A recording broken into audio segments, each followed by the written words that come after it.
Amén. Y dice así el texto en 1 Pedro 5, la segunda parte del 5, y dice: y todos revístanse de humildad en su trato mutuo, porque Dios resiste a los soberbios, pero da gracia a los humildes. Humíllense pues bajo la poderosa mano de Dios, para que Él los exalte a su debido tiempo, y echando toda su ansiedad sobre Él, porque Él tiene cuidado de ustedes. Esta es palabra de Dios, hermanos. Pueden tomar asiento.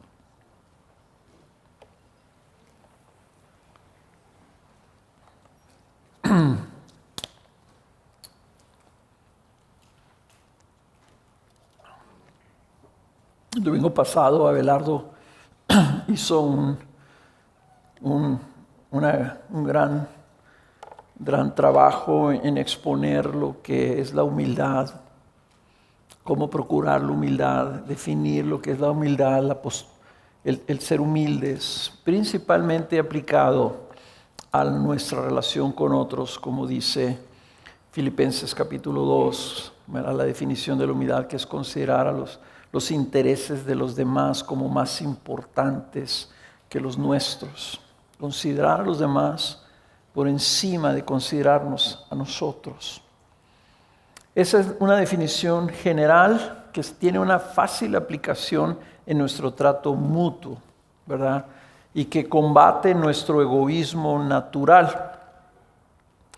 Pero el contexto de este pasaje tiene una mayor amplitud, ¿verdad? Y es lo que ahora ya específicamente el apóstol Pedro nos llama a humillarnos bajo la poderosa mano de Dios.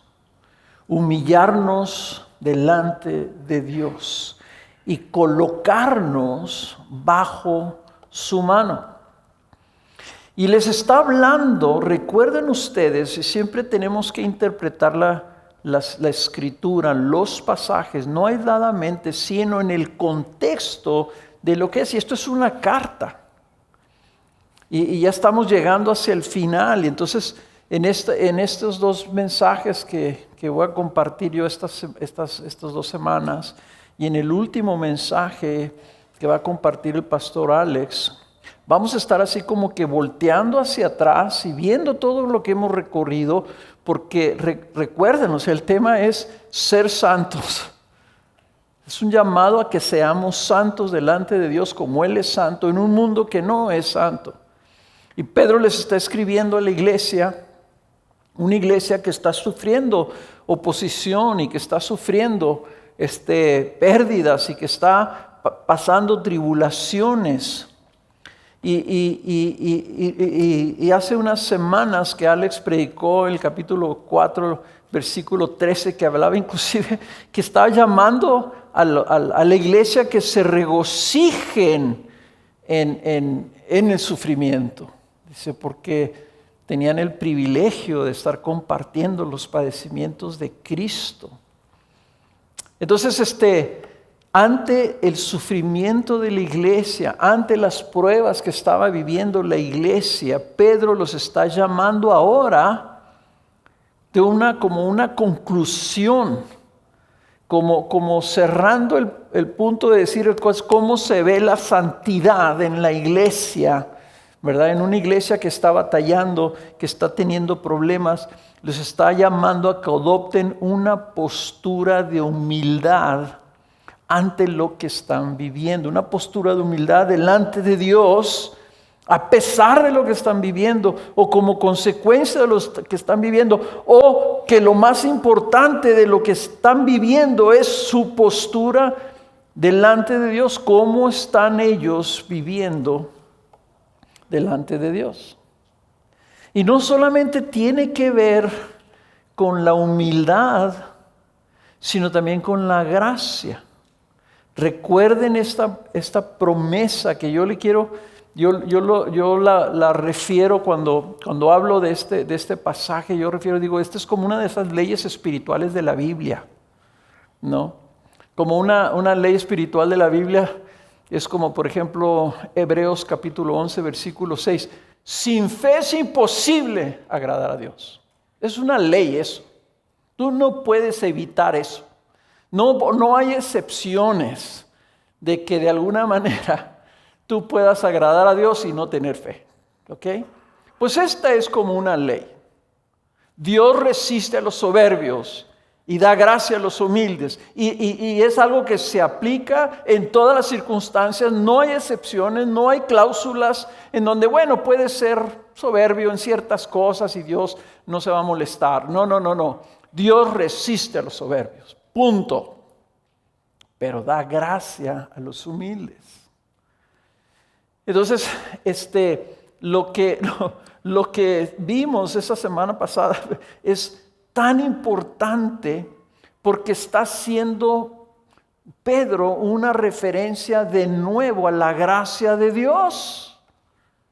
Yo quiero recordarles, porque a lo mejor ya no se acuerdan que hemos estado hablando de la gracia de Dios en estas semanas, en estos meses que hemos estado. Y vamos a terminar hablando mucho de la gracia de Dios. Dice, por ejemplo, 1 Pedro capítulo 2, 20, como un recordatorio, dice: pues qué mérito hay si cuando ustedes pecan y son tratados con severidad, lo soportan con paciencia.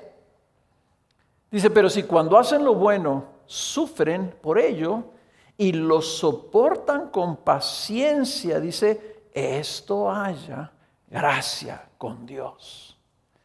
Y ahí desde ese entonces ya está diciendo, ustedes al sufrir bien, al sufrir humildemente, pacientemente, dice, van a encontrar gracia de Dios.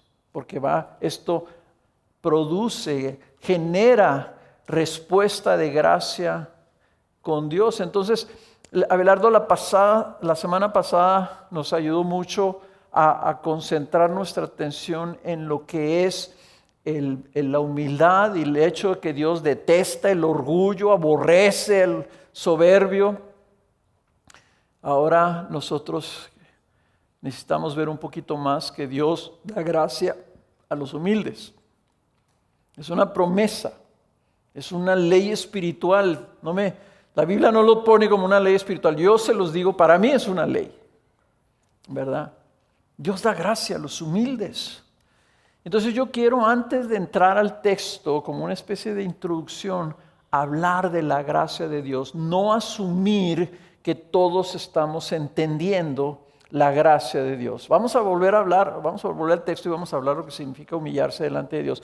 Pero primero quiero estar seguro que entendamos qué es la gracia de Dios. ¿Ok? Vamos a decirles si eso ya dije en la introducción, tampoco es mi primer punto, es así como un preámbulo del mensaje. ¿Ok? Voy a tomarme unos minutos para hacer esto. ¿Qué es la gracia de Dios? El creyente, hermanos, está cubierto de la gracia de Dios siempre. Los hijos de Dios viven bajo la gracia de Dios. De tal forma que la Escritura nos dice en Efesios capítulo 1, versículos 7 y 8, que todo lo que hemos recibido y todo lo que recibiremos de parte de nuestro Dios y de nuestro Salvador es por gracia. Y dice la segunda parte del versículo 7, para alabanza de la gloria de su gracia y según las riquezas de su gracia que ha hecho abundar para con nosotros. En otras palabras, el apóstol Pablo está diciendo, es mucha gracia. Y la manifestación de la gracia es para gloria de su gracia. Para que cuando nosotros veamos a Dios, nosotros digamos, Señor, tú eres un Dios de mucha gracia. Tu gloria es tu gracia, la gracia que tienes para con nosotros. Vivimos por la gracia de Dios. Tenemos a Cristo por la gracia de Dios. Estamos rodeados, cubiertos y sostenidos por las diversas manifestaciones de la gracia de Dios y desgraciadamente muchas veces no la reconocemos. Si ahorita te dijera, dame 5 evidencias de la gracia de Dios en lo que va de ahorita en la mañana, creo que algunos batallarían para encontrarla.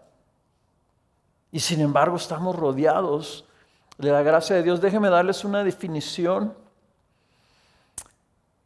Esta definición es una definición de la definición, es una modificación de la definición clásica que hizo John Piper. Y dice así: la gracia es, creo que la van a poner aquí, la gracia es la completamente libre expresión de su voluntad. Eso es lo que dice Efesios 1. Libre expresión de su bondad y misericordia hacia aquellos que no lo merecen. Yo le pongo entre paréntesis, o sea, que no lo han ganado, pero que se encuentran en gran miseria y necesidad. O sea, Dios nos ve y ve nuestra necesidad, ve nuestra debilidad, ve nuestra incapacidad, y su respuesta es darnos gracia. Y lo más glorioso de todo esto, hermanos, es que el Evangelio, ¿verdad? Y muchas veces yo lo describo así, es el Evangelio de la gracia de Dios, el anuncio de la gracia de Dios. Cristo es la gracia de Dios encarnada, dice Juan 1:16. Mi Jesús vino a hacer realidad la gracia y la verdad. No dice que es Cristo, no dice que Cristo es la gracia de Dios encarnada, pero es una frase que he usado para decir, si Cristo hizo realidad la gracia en la persona de Cristo, estaba siendo manifestada la gracia de Dios. Cristo vino por gracia y Cristo era la gracia que nosotros necesitábamos. Por eso es que he dicho que Cristo es la gracia de Dios encarnada. Y dice, y de su plenitud todos hemos recibido gracia sobre gracia. ¿Recuerdan el pastel de 7 capas de chocolate? Ahí ese versículo está basado en eso. Digo, perdón, el pastel de chocolate está basado en ese versículo. No sé si había chocolate en los tiempos de Jesús, si no lo había, espero que lo esté disfrutando el Señor ahorita en la gloria, ¿verdad? Pero es gracia, vino a traernos gracia, a hacer realidad gracia, que recibiéramos gracia y luego sobre esa gracia más gracia. Ese es el mensaje del Evangelio, hermanos. La gracia de Dios, ¿verdad? El trono de Dios es un trono de gracia, de donde ha salido el Evangelio de la gracia, como la máxima expresión de la gracia de Dios para su creación. Hermanos, Abelardo dijo correctamente que la principal virtud de piedad que queremos tener en nuestra vida es la humildad. Pero gracia soberana no se llama gracia soberana nuestra denominación por casualidad, hermano, sino porque de los valores teológicos fundamentales que nosotros tenemos, el principal de ellos es la gracia, ¿verdad? Donde la gracia, hermanos, donde vemos que se ha revelado en que Dios ha amado a los pecadores y extendido favor a sus enemigos. La gracia es lo que movió a Dios para salvarnos. Dios es amor y por eso es que es un Dios de gracia. Todo lo que está de parte de Dios para con nosotros es gracia. Tu relación con Dios es por gracia, hermanos, no es por mérito, no es por tu comportamiento, es porque Él ha determinado, ha decidido que te va a amar, te va a sostener y te va a salvar para que vayas y pases la gloria por la eternidad junto con Él, por gracia. Necesitamos tener claridad en nuestro entendimiento de la gracia. Entonces hablamos del favor inmerecido de Dios, ¿verdad? Es una descripción sencilla de lo que es la gracia, el favor inmerecido de Dios. Pero eso suena solamente como que es algo, como que es el acto en donde Dios te muestra favor. ¿verdad? Como que mereces castigo de Dios, pero Él te muestra favor y entonces es gracia, como si fuera una dispensación de gracia específica para una ocasión. Y podemos llamar y distinguir entonces, cuando referimos de la gracia de esa manera, estamos hablando de un acto de gracia, ¿verdad? Cristo perdonó tus pecados por gracia. Es un acto de gracia el perdonar. Pero todo su plan redentor para la creación, lo que Él pensó hacer, todo está basado en la gracia. Cuando Él hizo el ser humano, estaba pensando en la gracia que iba a dar al ser humano. Entonces está hablando no solamente de eso, sino que vamos a ver también en las próximas semanas que Dios es un Dios de gracia. Al hablar que Dios es un Dios de gracia, está hablando del carácter de Dios, de lo que es su esencia. Entonces estamos hablando que Él tiene en sí ya una disposición permanente, desbordando de Él de mostrar gracia. Es un Dios de gracia. Y yo le pongo así, cuando tú hablas de esencia, una manera de entenderlo es: si tú aprietas a Dios, ¿qué va a salir? ¿Sabes qué va a salir si tú aprietas a Dios? Gracia. Porque eso es lo que Él es. Así como Él es amor, así como Él es vida, Él es un Dios de gracia, que siempre va a estar fluyendo de Él. Es una disposición. El Antiguo Testamento usa una palabra, ya se los he yo compartido, la palabra Hanán, ¿verdad? Que habla de la disposición de Dios de inclinarse hacia el ser humano, un ser inferior, una criatura pecaminosa que se vuelve su enemigo y que Dios se inclina para mostrarle favor. Entonces la gracia puede ser un acto de gracia, puede describir la disposición permanente de Dios de mostrar favor, pero también la gracia bíblicamente también es la fortaleza que Él nos da para perseverar en nuestra vida como sus discípulos. Es lo que nos está sosteniendo ahorita.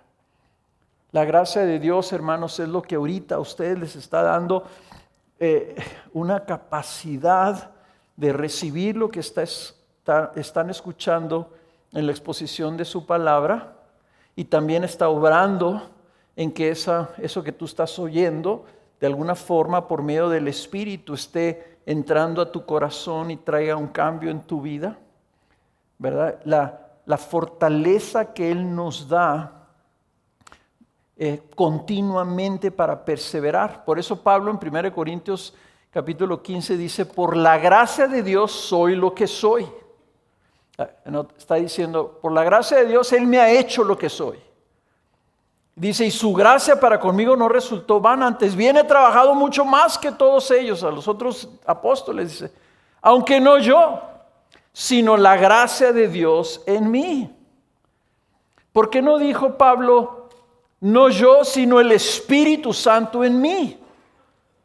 Porque él estaba apuntando a la razón de que él tenía el poder del Espíritu Santo, la fortaleza del Espíritu Santo. La razón, hermanos, de todo lo que nos está sustentando es la gracia de Dios. La gracia de Dios resume todo lo que Él dispone para nuestra ayuda, soporte y fructificación. Por eso, si quisiéramos tener un grito, como ahora con el mundial, están repitiendo mucho este famoso grito, no sé si sea mexicano, creo que sí es mexicano, ¿verdad? ¡Sí se puede! Los pobres mexicanos que no hemos podido hacer muchas cosas, gritamos eso, ¡sí se puede! Y se lo decimos a la selección. Y luego dice el entrenador de la selección, cuando nos eliminan, pues no se pudo. ¿Cuál sería el grito de gracia soberana? El grito de gracia soberana debería decir, todo es por gracia, todo es por gracia. Y eso debe de estar adentro de nuestra mente. El doctor Martin Lloyd-Jones lo puso de esta manera y creo que también se los van a poner aquí. Dice, es gracia al principio y gracia al final. La vida cristiana comienza con gracia, debe continuar con gracia y termina con gracia. Todo es por gracia, hermanos. Todo es por gracia. Entonces, si ustedes nos oyen a nosotros decir, es pura gracia. Pastor, gracias por ese mensaje del domingo. Y si alguien te contesta, hermanos, es por gracia. Porque ese es nuestro entendimiento. Todo es por gracia. Entonces debemos de vivir con esa postura de que realmente no soy yo, sino la gracia de Dios en mí. Y nuestra dependencia de la gracia de Dios debe ser algo que estemos buscando. Entonces, Abelardo nos dio la clave la semana pasada. Si quieres vivir consciente de la gracia, si quieres vivir buscando la gracia, si quieres vivir dependiendo de la gracia de Dios, actúa con humildad. Y eso me lleva entonces a regresar al texto. Porque el texto nos está hablando, dice que nos humillemos bajo la poderosa mano de Dios. La pregunta es, ¿cuándo? Lo obvio, lo implícito del texto es siempre. Entonces lo que Pedro está llamando a la iglesia no es a que tengan una actitud ocasional de ser humildes. Sé humilde cuando alguien te rete, o sé humilde cuando alguien te halague, o sé humilde cuando recibas una promoción. No es compórtate humilde, es adquiere una postura permanente, ¿verdad? El llamado es a una postura permanente que debemos asumir delante de Dios. Debemos caminar en humildad, debemos permanecer en humildad, debemos de adoptar esta postura. Por eso mi texto, lo que quiero yo comunicarles, hermanos, es permanece humilde delante de Dios, pues estás bajo su gracia y su cuidado. Yo quiero retarlos, hermanos, a que permanezcan ustedes todos los días de su vida, siempre. Es más, por la eternidad, permanezcan humildes delante de Dios. ¿Por qué? Porque el apóstol nos dice, porque estamos bajo su mano, bajo su gracia, bajo su cuidado. Y eso es lo que vamos a ver el día de hoy. Entonces, ya no sé cómo lo lleven ustedes anotado ahí, pero quiero decirles primero este primer punto. Necesitamos humillarnos bajo la poderosa mano de Dios. Y esto es algo que quiero que entiendan, esto es continuamente. Esta es la postura que debemos tener, que debemos adoptar. Si nunca lo has oído, ¿verdad? Porque tienes poco tiempo en la iglesia, entonces es mi privilegio y mi oportunidad de comunicártelo. Necesitamos humillarnos bajo la poderosa mano de Dios siempre. Pedro está llamándole a los creyentes a revestirse de humildad porque Dios da gracia a los humildes. Pero esta humildad se está refiriendo a permanecer humildes bajo su poderosa mano. Si fijaron ustedes en el texto, humíllense pues bajo la poderosa mano de Dios. La poderosa mano de Dios en la Biblia, cuando se menciona, principalmente en el Antiguo Testamento, Pedro está recurriendo a una frase que ocurre en el Antiguo Testamento, ¿verdad? La mano de Dios, cuando habla la Biblia de eso, se refiere a la mano de Dios que viene a rescatar a su pueblo, ¿verdad? Como que Dios mete la mano y con su poderosa mano rescata, especialmente, por ejemplo, en referencia al Éxodo, ¿verdad? Cuando dice, por la mano de Dios fue que salieron ellos de ahí. Pero también, ¿verdad? Cuando Dios a veces metía la mano en su pueblo para traer corrección, ¿verdad? Para castigar a su pueblo, para disciplinar a su pueblo. ¿Por qué? Porque Dios es un rey poderoso. Su mano, hermanos, creó todo y lo sostiene todo. Todo el universo está sostenido por la mano de Dios. Dense cuenta quién es Dios. Y desgraciadamente muchas veces lo que pasa es que nosotros estamos pensando de Dios en nuestros términos, como si Dios fuera como nosotros. Y no nos damos cuenta quién es. Él es nuestro creador, nosotros somos sus criaturas. Somos así con un Dios que es infinitamente poderoso y grande. Él es el rey, es un rey poderoso. Entonces lo que nos está llamando aquí es asumir una postura de humildad como quien viene delante de un rey a buscar su favor y ayuda.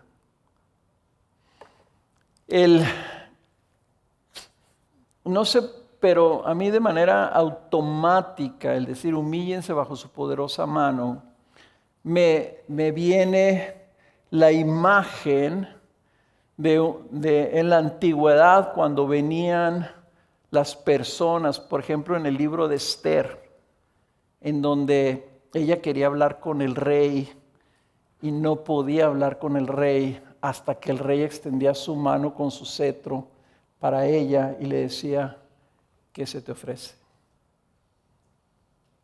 Y ella venía en humildad y se postraba ante su rey, que era su esposo, para pedirle un favor. O sea, los reyes, ¿verdad? Cuando te daban una audiencia con el rey estaba sentado en su trono. Y tú no venías hablando, ¿qué onda, rey? ¿Cómo estás? Mi rey. Venías con la cabeza agachada.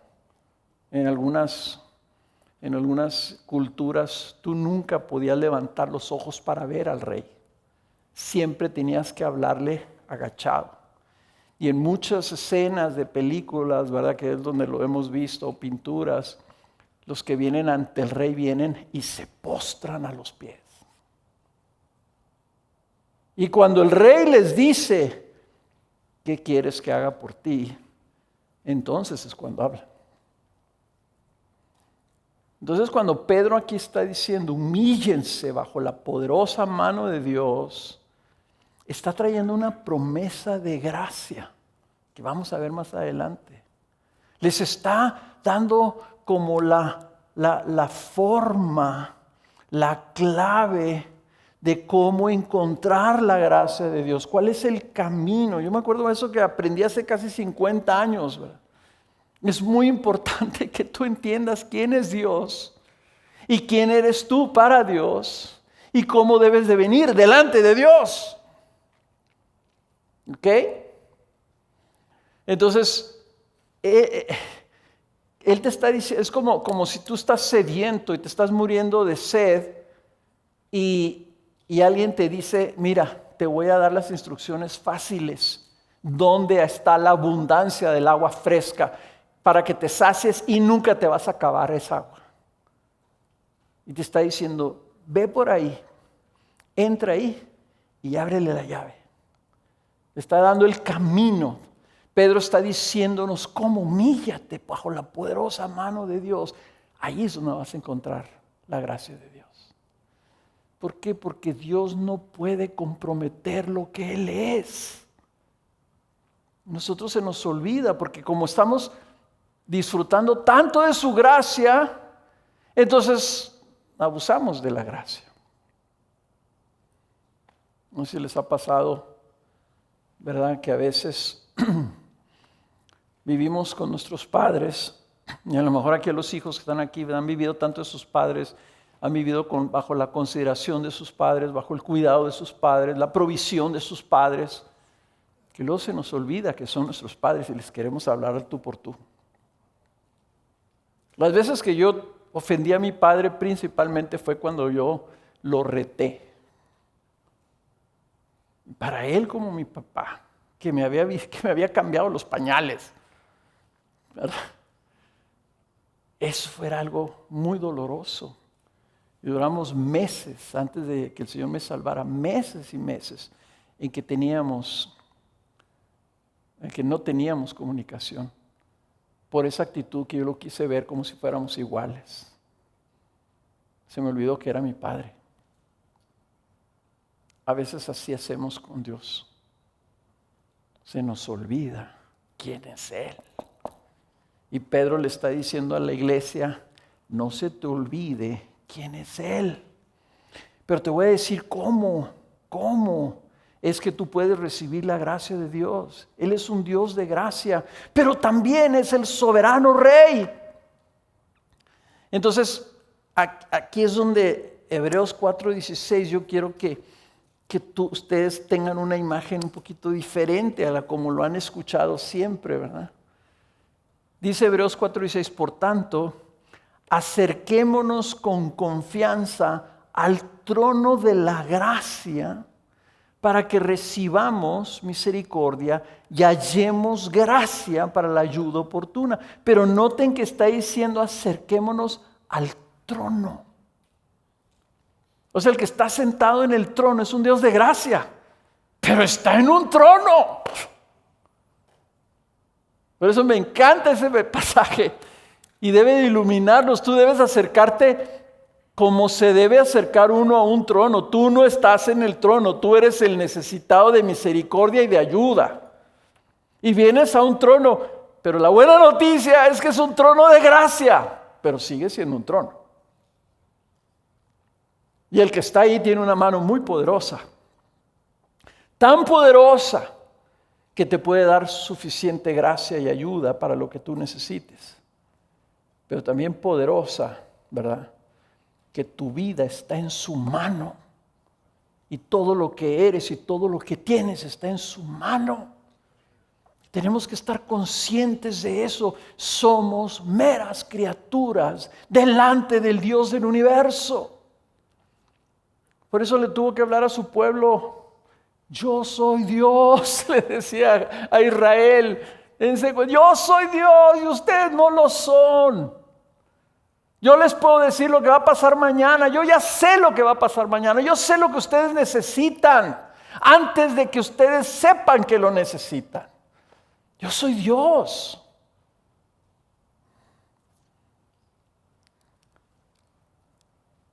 Entonces, ¿cuál es esa postura? ¿Qué significa el humillarse bajo la poderosa mano de Dios?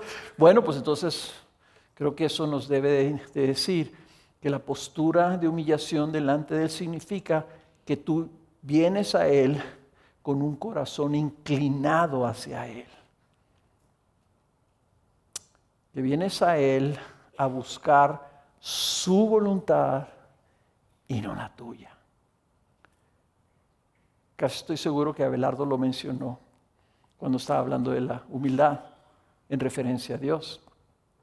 Si la humildad es considerar los intereses de los demás como más importantes que los tuyos,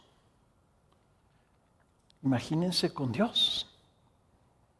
Imagínense que nosotros vengamos con Dios sin considerar sus intereses, sus propósitos, su voluntad, sino considerar primero nuestra necesidad, nuestros deseos, nuestra voluntad, nuestros intereses, antes que los de Él. Por eso Jesús, cuando nos enseña a orar, nos dice, ¿cómo se ora? Se ora así.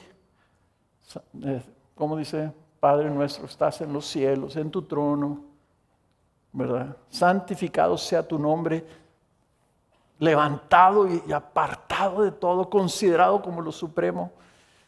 Y dice, venga tu reino sobre nuestra vida y hágase tu voluntad. La postura que el Señor Jesús nos enseña al venir ante Dios es precisamente una postura de reconocer quién es Dios, reconocer quiénes somos nosotros y colocarnos bajo su reino, buscando por sobre todo su voluntad y no las nuestras. Cuando Salomón dedicó el templo en Israel, en Jerusalén, perdón, cuando dedica el templo, dice que terminó de orar, ¿verdad? Se hincó delante de Dios, ahí delante del templo, y su oración, ¿verdad?, era que el Señor estuviera con ellos. Y luego la segunda cosa que pide en 1 Reyes capítulo 8, versículo 58, es para que incline nuestro corazón hacia Él. Yo quiero sugerirte que esa sea una oración que tú hagas de tu propio corazón. Señor, inclina, doblega mi corazón delante de ti. Ayúdame a doblarme, Señor, porque en la naturaleza humana caída es una de altivez. Y pueden imaginarse, ¿verdad?, la altivez de la arrogancia, ¿verdad?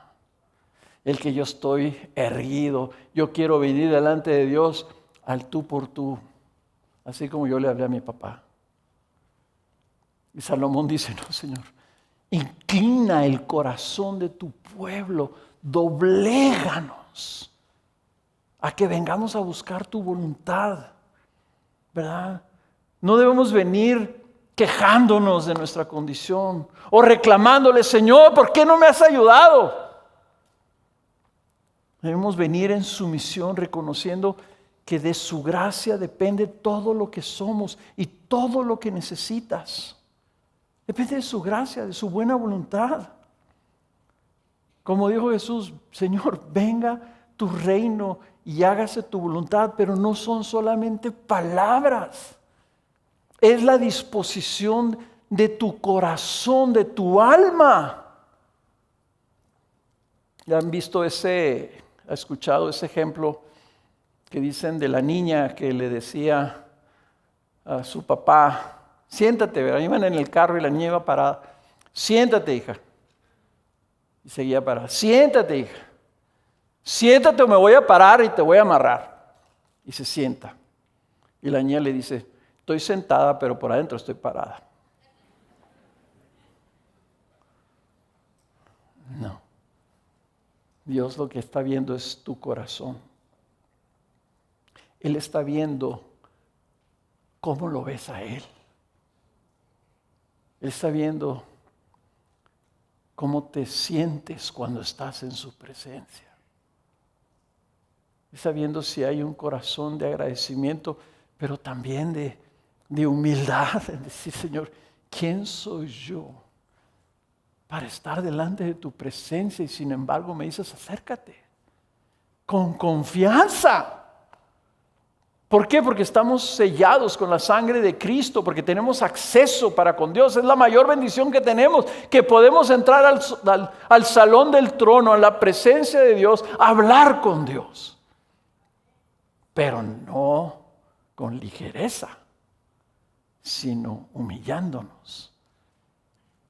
Ahora, pregúntate tú, ¿cómo vienes delante del Señor cuando estás en necesidad, cuando estás en dificultades?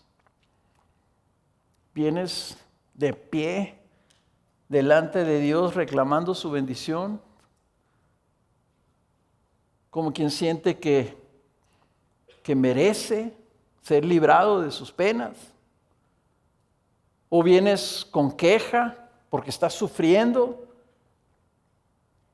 Y se te olvida lo que vimos en semanas anteriores, ¿verdad?, que nos trajo Alex tan excelentemente, ¿verdad?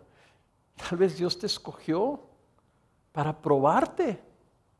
O vio que tienes necesidad y está probando tu fe, probando tu corazón, para refinarte como oro, como plata preciosa. ¿Estás en desánimo porque no se te ha dado lo que le has estado pidiendo. Vienes rechazando la voluntad de Dios para ti, diciendo, ¿por qué me hiciste así, Señor? ¿Por qué no me diste aquello? ¿Por qué? ¿Por qué? ¿Por qué? Como si Dios de alguna manera estuviera obligado a decirte, ¿por qué? Y aquí es donde entra nuestro contexto. Pedro quería que los creyentes de Asia se sometieran a la voluntad de Dios en humildad, consideraran los intereses de Dios, su Señor, como más importantes que los intereses temporales de ellos. Pedro les está diciendo esto. Ustedes están sufriendo, hermanos. Sé que están pagando un precio por su fe. Sé que la gente no los quiere porque son creyentes.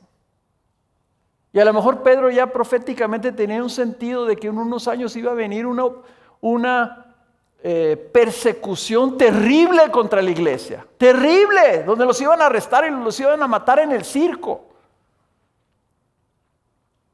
Pedro les está diciendo, cuando tú estés en una situación de sufrimiento, mucho más necesitas la gracia de Dios. Y el camino para esa gracia es que vengas al Señor, pero que vengas al Señor humillándote.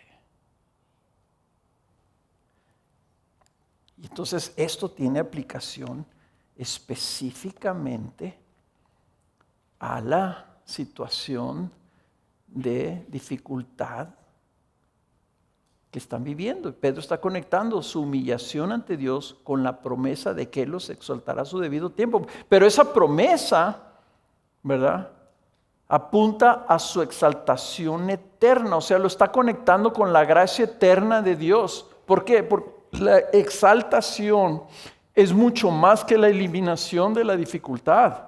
Una cosa es que se te quiten los problemas, una cosa es que ya no estés bajo prueba. Y otra cosa es levantarlos en una exaltación en donde antes estaban en infelicidad, dificultad o indignidad. Y ahora al ser exaltados están en una posición de dignidad, de honor, de prosperidad y de felicidad. Entonces Pedro está hablando de una exaltación que viene en la gloria eterna. Recuerden, les voy a volver a leer este pasaje que ya se los mencioné y que no debemos olvidarnos. Ese mensaje que predicó Alex es muy importante. Dice 1 Pedro 4:12, amados, no se sorprendan del fuego de prueba que en medio de ustedes ha venido para probarlos como si cosa extraña les estuviera aconteciendo. Antes bien, en la medida que comparten los padecimientos de Cristo, en la medida que ustedes estén sufriendo, regocíjense. Ese regocíjense, ¿saben qué es? Es humíllense. No reaccionen como lo que el sufrimiento pueda producir en ustedes. Reaccionen sobre la base de quién es su Rey, quién es su Señor y qué es lo que Él ha hecho por ustedes. Regocíjense. Ahí está la humildad para que también en la revelación de su gloria se regocijen con gran alegría. Ahí en la exaltación, esa es la gracia, hermanos. La gracia eterna bajo la cual vamos a vivir. Dice, regocíjate ahorita, para que entonces, cuando venga esa gloria eterna, entonces ahí tú te goces en la gracia de Dios.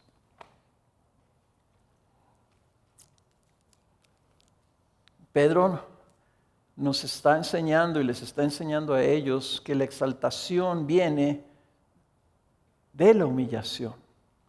La gloria eterna viene después de los sufrimientos terrenales.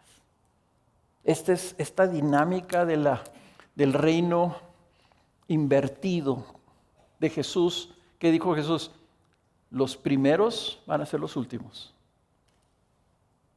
Los Jefes van a ser los siervos de todos. ¿Se gana la vida? ¿Quieres ganar tu vida? Pierde tu vida. ¿Verdad? Aquí está igual. La exaltación viene después de los sufrimientos. Recibiremos las ganancias del cielo llevando nuestra cruz en el aquí y en el ahora. Entonces piensa, gracias a Dios que estoy viejo. Le doy gracias a Dios. Yo ya no tengo grandes esperanzas de esta vida. Yo ya estoy esperando esa gloria. Y el problema, hermanos, es que cuando vivimos en prosperidad terrenal, aquí el problema es que muchos de ustedes pueden estar sufriendo y este mensaje les puede resultar para ustedes más fácil de aplicar. Algunos de ustedes pueden estar en un tiempo de prosperidad. Muy bueno, no tienen problemas, todo está bien, todo está funcionando, el negocio va bien, ¿verdad? Les dieron un descuento en el último carro que compraron y están contentos por eso. El problema de la prosperidad es que jala nuestro corazón hacia el amor a esta vida. Pedro le está hablando a aquellos que están batallando en esta vida. Y el sufrimiento, una de las ventajas del sufrimiento es que nos ayuda a desear la gloria eterna, la gracia eterna de Dios. Nos ayuda a humillarnos delante de Dios. Por eso Pablo decía, para mí el vivir es Cristo y morir es ganancia. Decía, no sé si sea mejor quedarme y servirlos o irme y estar con Cristo, porque eso es lo mejor. Dice, estoy como jalado de los dos lados. Y así es como debemos de vivir, hermanos. Ahora, aquí tengo que irme ya al segundo punto, yo no voy a acabar. Necesitamos humillarnos, hermanos, por nuestra ansiedad, por causa de nuestra ansiedad. Ahorita les decía, necesitamos humillarnos reconociendo su poderosa mano, ¿verdad? Pero ahora Pedro le agrega que debemos humillarnos en base a nuestra ansiedad. Dice el versículo 6 y 7, humíllense pues bajo la poderosa mano de Dios para que Él los exalte a su debido tiempo. Continúa Él diciendo, echando toda su ansiedad sobre Él porque Él tiene cuidado de ustedes. En otras palabras, humíllense. ¿Por qué? Porque Él, ¿verdad? ¿Para qué? Para que Él los exalte a su debido tiempo. ¿Cómo nos humillamos? Echando toda su ansiedad sobre Él porque Él tiene cuidado de ustedes. La humillación a la que Pedro llama a la iglesia debe manifestarse en cuestión de nuestras preocupaciones en el mundo. Curioso que usa esta palabra echar. Creo que el único otro lugar en la Biblia, no estoy seguro, pero creo que el único otro lugar en la Biblia que habla de esta palabra echar es cuando dice que el Señor venía entrando a Jerusalén por el Monte de los Olivos y sus discípulos echaron sus mantos sobre el burrito para que se subiera Jesús. Entonces, no sé, los que conocen de caballos, ¿verdad? Ya ven que lo primero que le echan a los caballos es un zarape, ¿verdad? Un tapete, ¿verdad? Antes de poner la moldura. Inclusive la moldura son echadas, ¿verdad? O sea, le estás echando algo así al caballo. Así dice que tú le eches al Señor. Como que alguien que se está deshaciendo de algo, ¿verdad? Échalo a la basura, dicen, ¿verdad? Así como lo echas. Así dice que eches tus ansiedades, ¿verdad? Sobre Él. Salmo 55, 22 dice, echa sobre el Señor tu carga y Él te sustentará. Él nunca permitirá que el justo sea sacudido. El Señor no quiere que vivamos cargados.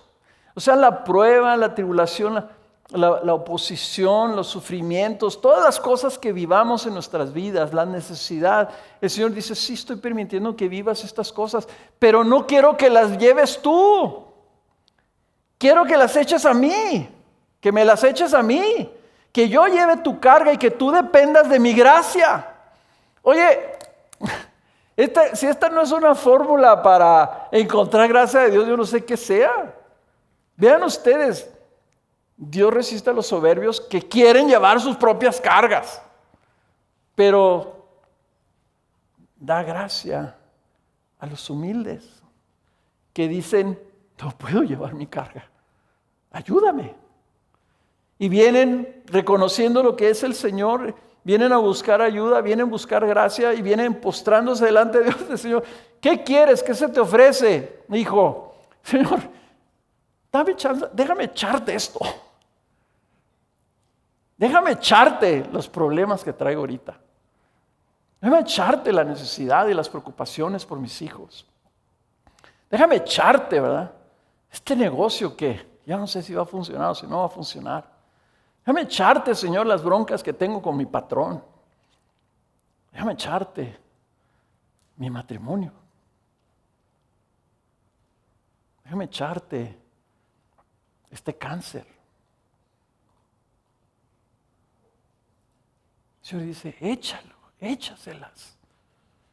Vean ustedes el corazón del Rey de gracia que está sentado en el trono, que te dice, échame tus cargas, échame tus tristezas. Papás, no sé, ¿verdad? También hay muchas mamás que son muy ansiosas, pero en el negocio de ser papá está cargado de preocupaciones. Una de las cosas que dice Kena, ¿verdad? Que dice que, híjole, que gracias a Dios que yo no soy el papá, que yo no soy el que lleva las cargas. Gracias a Dios que yo puedo descansar. Ella me echa sus cargas a mí, ¿verdad? Y los hombres fueron hechos más fuertes para que se lleven esas cargas y luego se las lleven al Señor y se las echen a Él. Y si tú estás muy preocupado por tu futuro, el futuro de tu familia, qué va a pasar, y mis hijos, y en la escuela, y todos los problemas que hay en el mundo, y la seducción de las cosas del mundo, y qué pasa si pasa aquí, y qué va a pasar si pasa esto, y qué va a pasar si pasa aquello, y hay muchas preocupaciones. Yo soy muy preocupón, muy ansioso, y muchas veces me despierta la ansiedad. Y lo tremendo es que me despierta la ansiedad y ahí está el Señor diciéndome, ¿qué onda? ¿Por qué estás cargando esto? Señor, ¿pero qué va a pasar? ¿Qué va a pasar en esta iglesia? ¿Qué va a pasar allá? ¿Y qué va a pasar con este hombre? ¿Y qué va a pasar con este matrimonio? ¿Qué va a pasar allí?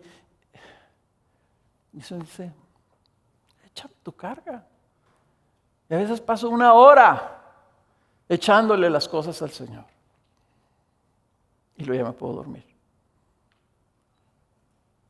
¿Cómo estás tú con esto? El problema es, hermanos, que Él está, esta dinámica que Él resiste al soberbio, que debemos humillarnos bajo su poderosa mano, que debemos echar la ansiedad sobre Él. Son estas oraciones que dicen una cosa y luego te dan la respuesta. Te dicen una cosa y luego te dan la razón. ¿Por qué nos está llamando a humillarnos para echar nuestras cargas sobre Él? ¿Qué tienen que ver nuestros afanes, nuestras preocupaciones, nuestros temores terrenales con el orgullo y la humildad? ¿Por qué Pedro les está aplicando este llamado a la humildad a la iglesia? Porque tiene que ver con la ansiedad producida por las dificultades que la oposición les producía. Cuando estás en alguna prueba, cuando estás en alguna necesidad, eres tentado al temor y a la ansiedad. Si no nomás piensan aquellas personas que les dice el doctor, ¿sabe qué? Te vamos a tener que hacer una biopsia. porque usted trae una cosa ahí y pues no le quiero dar ahorita todavía una mala noticia anticipadamente, pero le tenemos que hacer una biopsia para saber. ¿Qué es lo que inmediatamente te entra? Temor y ansiedad.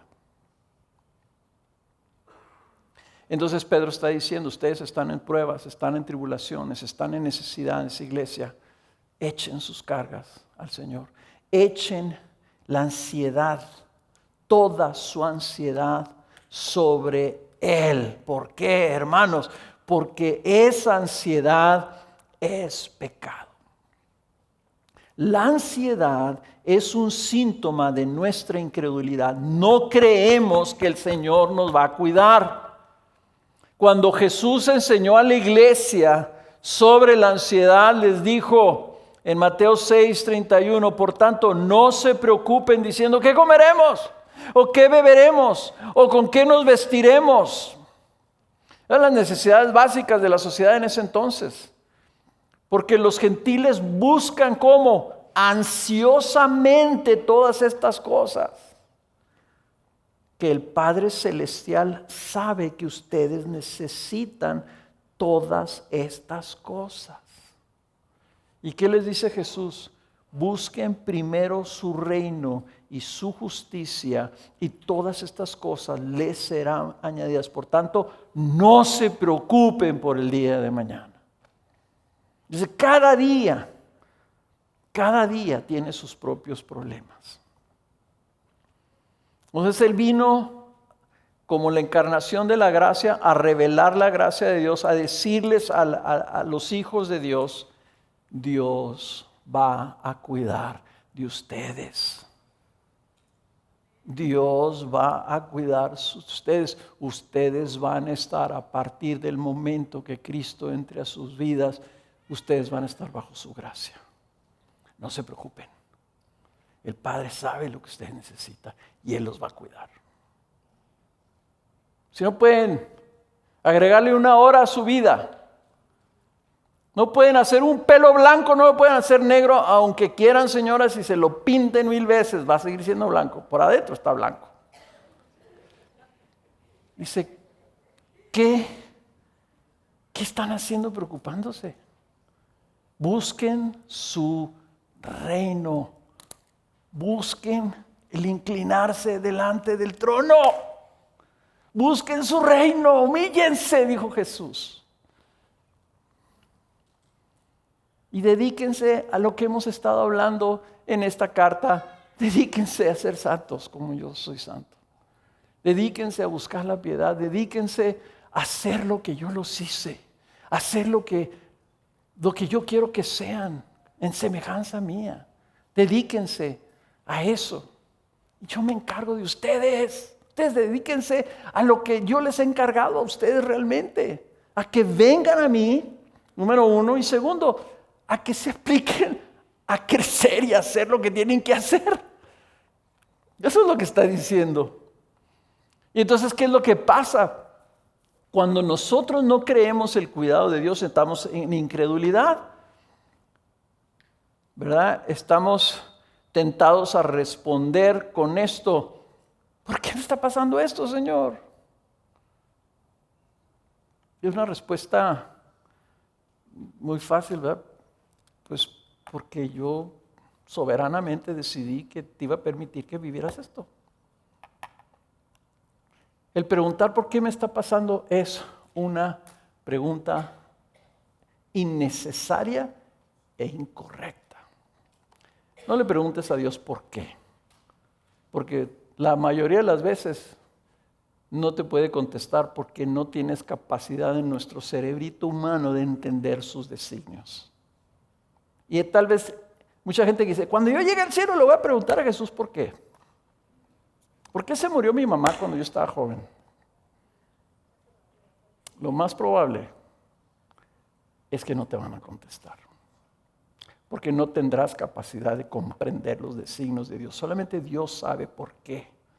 La pregunta que debes hacer cuando vengas a los pies de Cristo, Señor, aquí está mi carga, Señor, te entrego esto, no sé qué hacer, no sé cómo hacerle, me duele, me preocupa, te entrego esta ansiedad. Dime, ¿cómo quieres que responda?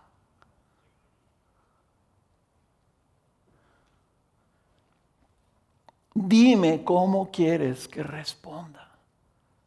¿Cuál es tu voluntad? Si esto ha venido a mi vida es porque es tu voluntad. Ahora dime cómo quieres que responda. ¿Qué quieres de mí? ¿Quieres que te dé gracias? ¿Quieres que te alabe? ¿Quieres que dé testimonio? ¿Quieres que viva confiado, descansando? ¿Quieres que siga? ¿Quieres que me cuide? ¿Cómo quieres que responda, Señor? Esa es la pregunta correcta. De otra manera estamos afirmando indirectamente que Dios no cuida de nosotros, que no es un Dios de gracia, ni de bondad, ni de misericordia. Como que si a Dios no le importara nuestra situación, como si estuviera lejano, ¿verdad? O que fuera un Dios cruel. Inclusive puede decir, no, pues Dios se va a encargar. No, a ver, ¿cómo que Dios se va a encargar? Dios no se va a encargar de estas cosas. Yo tengo que resolverlo yo mismo. Siendo que Él es el Dios todopoderoso y creador que nos hizo a nosotros, ¿verdad? Y muchas veces pensamos que Dios no lo puede resolver. La ansiedad, hermanos, no solamente es incredulidad, sino también es independencia y autosuficiencia. Dice Jesús, busca primero el reino de Dios. Primero. Y nosotros cuando muchas veces venimos delante del Señor con nuestras necesidades, ¿verdad? Se nos olvida que no podemos hacer nada sin Él, separados de Él no podemos hacer nada, dice Juan 15:7. Y nosotros pensamos que nosotros podemos, ¿verdad? Le decimos a nuestra esposa, oye, pero ¿qué vamos a hacer? No te preocupes, yo lo resuelvo. ¿Es esa la respuesta correcta de un hombre que está humillado bajo la poderosa mano de Dios? Yo lo resuelvo. Y el Señor está oyendo y diciendo, ¿de veras? O sea, ¿de veras tú tienes esa capacidad? A ver, ¿cómo le hago? ¿Cuántos papás han dicho eso? A ver, ¿cómo le hago? Pero ya, si vamos a salir, no te preocupes, vieja. No. ¿Pero qué vamos a hacer? Dice la esposa, ¿verdad? Porque ella tiene su cabeza y va con ello. ¿Y qué vamos a hacer? La respuesta es, vente mi amor, vamos a humillarnos delante de Dios. Vamos a buscar su gracia, su ayuda, porque Él tiene cuidado de nosotros. No te preocupes. Yo voy a descansar en el Señor. Yo voy a confiar en el Señor. Él nos va a sacar adelante. Es una gran diferencia entre uno y el otro. Por eso es que el Señor dice, humíllense. Porque de otra manera nos deja, y entonces si la ley espiritual de Dios resiste a los soberbios, pues si te deja así con yo lo voy a resolver, no te preocupes, yo puedo, tú vas a recibir la resistencia de Dios. Entonces Pedro está ayudando a la iglesia a que en su necesidad, en su dificultad, vayan delante del Señor y confíen en el Señor. Miren, Él nos cuida. Miren lo que dice el Salmo 37:3. Confía en el Señor y haz el bien. Habita en la tierra y cultiva la fidelidad. Pon tu delicia en el Señor y Él te dará las peticiones de tu corazón. Encomienda al Señor tu camino. Confía en Él que Él actuará. O sea, Él te va a cuidar. Hará resplandecer tu justicia como la luz y tu derecho como el mediodía. Confía callado en el Señor y espera en Él con paciencia. Eso es lo que Él quiere, hermanos. Quiere que nosotros estemos confiando en Él. Que podamos saber que lo que Él ponga delante de nosotros, Él también está con nosotros para guardar nuestros corazones, para proveer lo necesario, para sacarnos adelante, para darnos la fortaleza para sobrellevar eso. Él es el que nos cuida. El cuidado de Dios debe ser nuestra seguridad en las dificultades. Él siempre está dispuesto a darnos de su gracia y su cuidado. Hebreos 13:5 dice, sea el carácter de ustedes sin avaricia, contentos con lo que tienen, contentos con lo que tienen, sea bueno o sea malo. Dice que le demos gracias a Dios en todo, en todo. ¿Por qué? Porque todo es un medio para recibir su gracia. Dice, sean sin avaricia, contentos con lo que tienen, porque Él mismo ha dicho, nunca te dejaré ni te desampararé. Eso salió de la boca de Dios para su pueblo. Nunca te dejaré ni te desampararé. Y luego cita, Hebreos, el autor de Hebreos, cita el Salmo 118. Déjenme les leo el pasaje que cita. Salmo 118, versículo 5. En medio de mi angustia invoqué al Señor. El Señor me respondió y me puso en un lugar espacioso. El Señor está a mi favor, no temeré. ¿Qué puede hacerme el hombre? ¿Qué puede hacerme el hombre si el Señor está a mi favor? A mi favor es la definición de la gracia. Si tengo la gracia de Dios, ¿qué puede hacerme este mundo? Esta vida. El Señor está por mí entre los que me ayudan. Por tanto, miraré triunfante sobre los que me aborrecen. Es mejor refugiarse en el Señor que confiar en el hombre. Hermanos, papás, lean el Salmo 118. Oren el Santo, háblense el Salmo 118 como una promesa.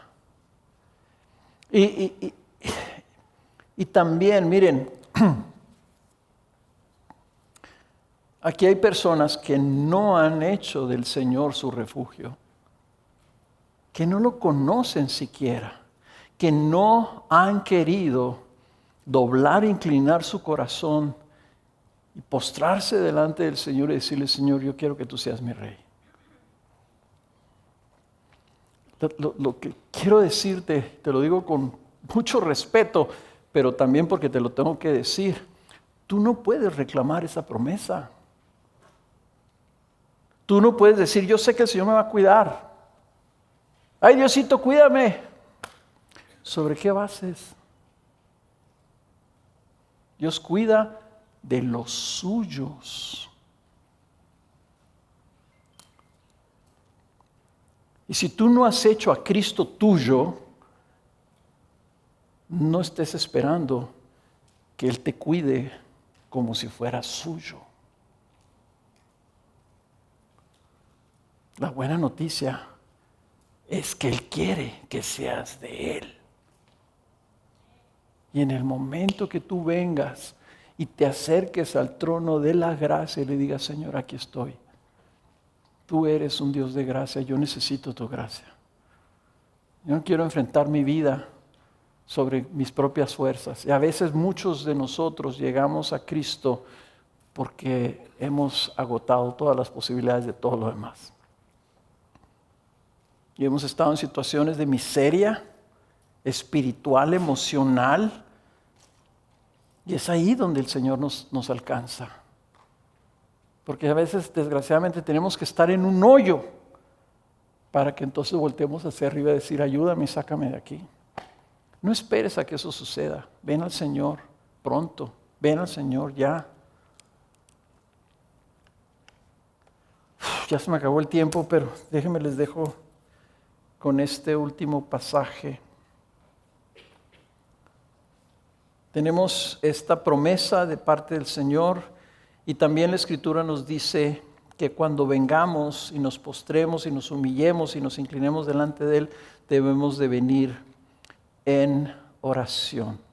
En esa postura de un siervo humilde, venimos a orar. Dice Filipenses 4:6, por nada estén afanosos, antes bien en todo, mediante oración y súplica con acción de gracias, sean dadas a conocer sus peticiones delante de Dios.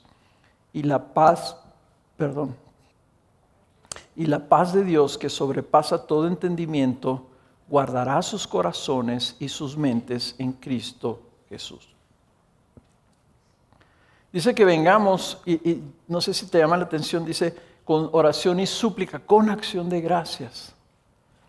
Porque cuando vienes tú tienes que venir reconociendo que el Dios de gracia que está sentado en ese trono ya te ha dado gracia. Si tú vienes al trono de la gracia de rodillas, es porque ya te dio gracia. Porque ya eres uno de los suyos. Y entonces puedes venir en esa humillación, está diciendo, pero Señor, tú eres un Dios de gracia. ¿Cuántas cosas? Desde casi 50 años de caminar con Cristo, hermanos, es innumerable la lista. No tengo capacidad de enlistar todas las expresiones y evidencias de su gracia en nuestra vida.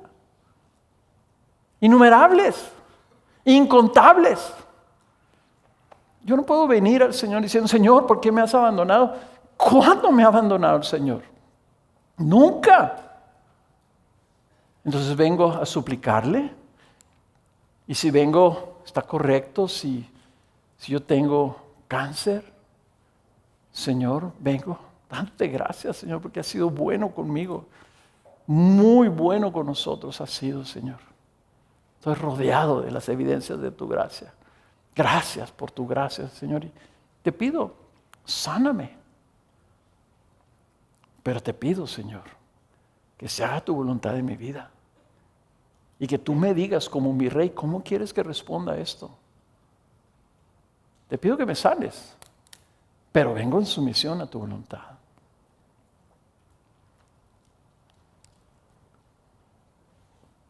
Hermanos, creo que como conclusión yo quiero dejarlos con este pensamiento. Consideremos la ansiedad como un pecado que ofende grandemente al Señor. Por entonces, pregúntate, ¿realmente crees que Dios nunca te dejará ni te desamparará? ¿Realmente crees que Él te cuida y que siempre te va a mostrar su gracia? Esa pequeñita duda, hermanos, cuando tú estás en una necesidad y alguien te dice, hermano, pero Dios es bueno, Dios te cuida, Dios te va a responder, confía en su gracia, y tú tienes en tu corazón así una pequeñita duda, pues sí, pero, ese pero viene de lo más horrible del pecado que aún reside en nosotros. Ese pero está inspirado por el infierno. Debes desechar ese pero, debes decir, perdóname, Señor, por esa duda. Perdóname por eso. Yo quiero confiar plenamente en ti. Honrarte a ti como el Dios de toda gracia y confiar y esperar pacientemente en ti. Y déjeme también decirle, si tú has sido, yo he sido una persona que digo cosas como estas. Yo batallo con la ansiedad. Yo batallo con la ansiedad. Como si fuera un padecimiento natural. O sea, soy susceptible a la ansiedad porque siempre estoy pensando todas las cosas que pueden pasar mal, ¿ok? O sea, yo tengo una capacidad tremenda para ver todo lo malo que pueda suceder de cualquier situación. Es una fortaleza que se vuelve una debilidad. Entonces yo he dicho, yo batallo con la ansiedad como si eso fuera natural. Yo tengo que aprender a decir, me da pena confesar que yo batallo con el pecado de ansiedad y que es algo que yo tengo que vencer. Porque ofende a mi Señor, porque Él cuida de mí y han sido abundantes sus evidencias de gracia. Yo no sé tú, pero tal vez eso sea algo que tú tengas que confesar también. Y si tú estás en la prosperidad, aguas.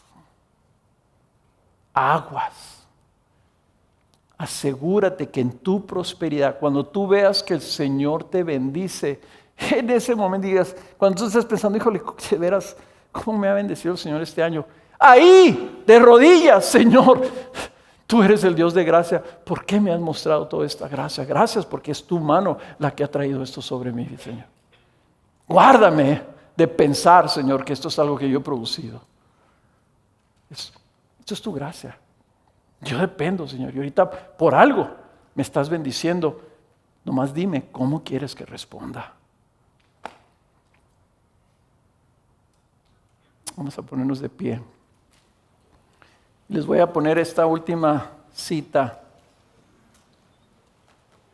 porque se aplica a los que están en necesidad y se aplica a los que están en prosperidad. Y es una cita del gran maestro Jerry Bridges, que no sé si ya lo vayan a poner ahí en la librería, un libro que cambió mi perspectiva sobre la gracia de Dios, que se llama La Gracia Transformadora de Dios. Que escribió Jerry Bridges. Es un libro que te va a afectar. Y dijo Jerry Bridges esto: tus peores días nunca son tan malos como para estar fuera del alcance de la gracia de Dios. Algunos de ustedes están experimentando sus peores días. Sus peores días no son tan grandes como que no alcance la gracia de Dios para ellos. Y tus mejores días, puede ser que algunos de ustedes estén en prosperidad, y tus mejores días nunca son tan buenos como para estar fuera de la necesidad de la gracia de Dios. Estés en tus peores días o estés en tus buenos días, necesitamos la gracia de Dios. Y para tener la gracia de Dios necesitamos venir humillándonos bajo su poderosa mano. Amén. Vamos a orar.